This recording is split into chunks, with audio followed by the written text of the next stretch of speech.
The Rebel Capitalist Show. You know, you were really had your finger on the pulse of everything back prior to the Iraq war, you know, back in early 2000s. How back then, when you were looking at the media, the way the media was portraying Saddam Hussein and Iraq, was that similar, or how was it similar, and how is it different to what they're doing today with Putin and Russia? Oh, it's what they're doing today is much worse than back then. Really? Much worse. Much worse. That was in and out. That was in and out. This is all the time, all the time, all the time, all the time, all the time. Right. The hatred that the American people have for the Russian people is astonishing. Yeah. And again, people buy, again, as one of the covers of our magazine, the Trends Journal, going back to when the COVID war was launched, and we said, dumb enough to believe Bush's wars, and we had it, and we have a great artist, Anthony Frieda, and he had George Bush looking like that guy used to be on Mad Magazine. What was his name? Oh, yeah. Oh, the kid with the freckles or whatever. Yeah, yeah. Yeah. And dumb enough to believe Bush's wars, dumb enough to believe the COVID war. Dumb enough to people just buy what the media is selling. And when you go back to the Iraq war, remember the New York Times lied, and they said they had evidence that Saddam Hussein has these aluminum tubes bringing up from Niger. You know, so that, but what's going on now is far, far, far, far beyond it. Here, I'm not making this stuff up. This is from DW, the German news agency, again on April 6th. Russia must not win war, German Chancellor Scholz tells Bundestag. Oh, you're saying what should happen over there? It's none of your business. Oh, it's our business. Oh, you mean the Germans that killed, let me see, I'm not good at math, 27 million Russians? Oh, you guys telling oh, that was only World War II. Oh, by the way, who were the first people to defeat Hitler? Oh, the Russians. Oh, and then there was this guy named Napoleon who leaves Poland in 1812 with 420,000 troops to go into Moscow and comes back with 10,000. Oh, you're going to beat the Russians? Oh, we're going to send them more armaments. We're going to keep this war going. We'll kill more people. No one is talking about peace. Peace has become a dirty word. Yeah, right. You're not going to beat the Russians. All this is going to do, the more weapons that you keep going, out of the mouth of a guy that a cartoon, this could not come out better with Boris Johnson, the clown playing the Prime Minister of the UK. You look at that jerk. You know what he wants to do? Quote, send more lethal weapons. Oh, what's the definition of lethal? Oh, deadly, you kill it. Send more lethal weapons. No talk about peace. Say, how can we make this happen? Article out in the Wall Street Journal that Zelensky, the guy who's playing the president of Ukraine, who, as you well know, formerly played as a comedian the president of Ukraine on TV. You just can't make this stuff up, can you, Gerald? You can't make this up, right? You can't make it up. Alfred E. Newman, that's the Bush guy at Mad Magazine. Anyway, Wall Street Journal, big article. Russia wanted basically three things from Ukraine. Number one, you're never going to join NATO. We don't want you on our border. Number two, the separation of the area, the Donbas region from, yep. And that there would be, there'd be no more trying to join in anything. Neutrality. And they rejected it.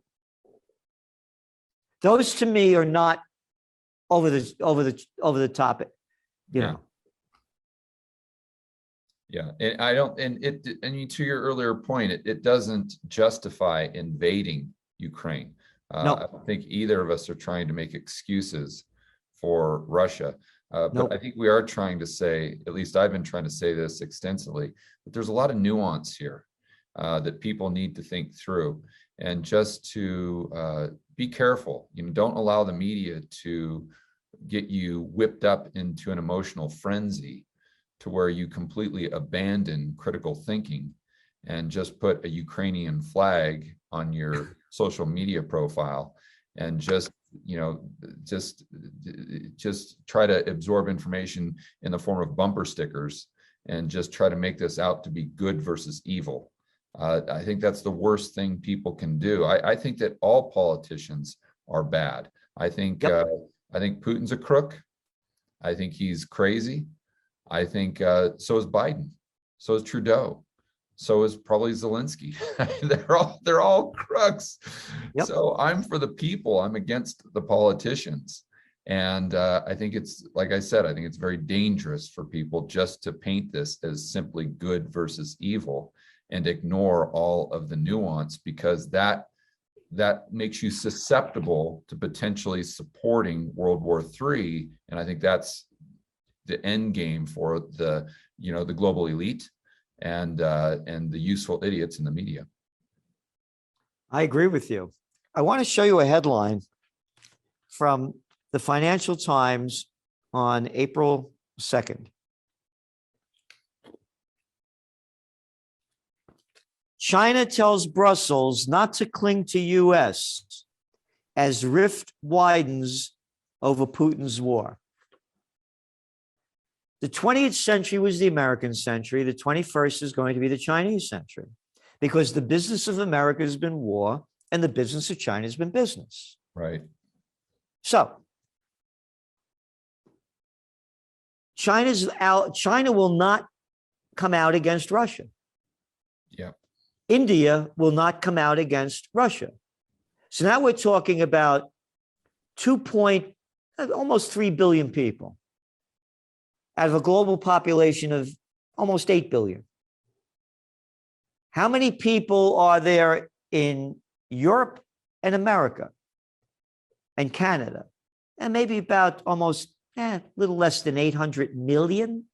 Okay, 800 million against 4 billion. And the winner is?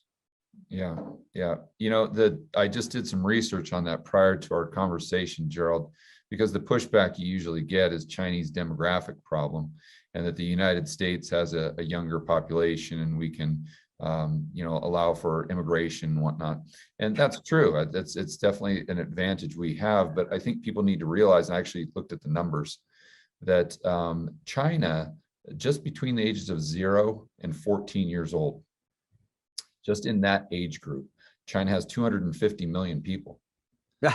So if I get it, China has a demographic problem, but if you look at their population, and I didn't have the specific numbers, but I would imagine under 20, they have a higher number of people under 20 than we do people, like total in the United States.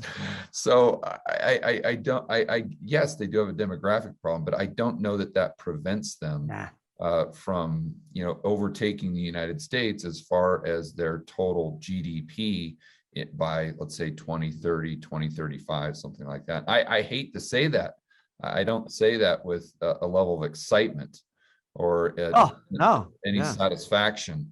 It is what it is. And I think you've got to be realistic about it. And I think the United States could do things to change.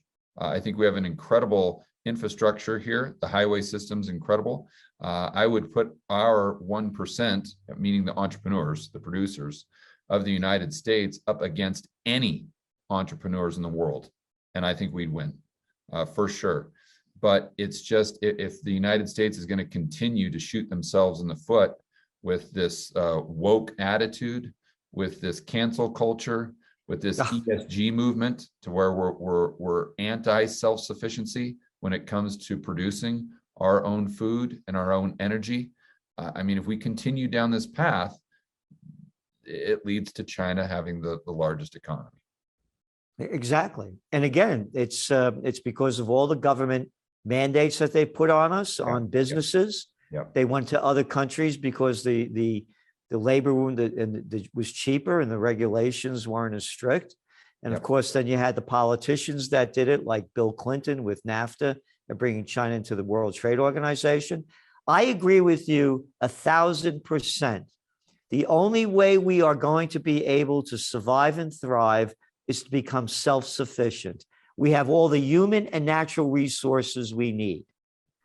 And by the way, that's exactly what China is doing with their dual circulation policy. Yes, we're going to continue to export as much as we can, but we're going to be as self-sufficient as we can. And people won't be buying from other countries. They'll be buying made in China from the people in China.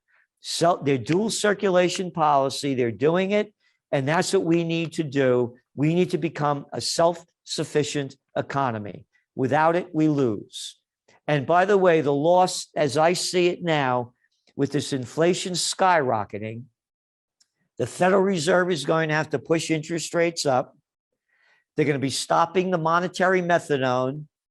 And I believe we are going to go into the worst crash in modern history, worse than the crash of 29 and worse than the Great Depression. Because in the Great Depression, prices went down. You're right.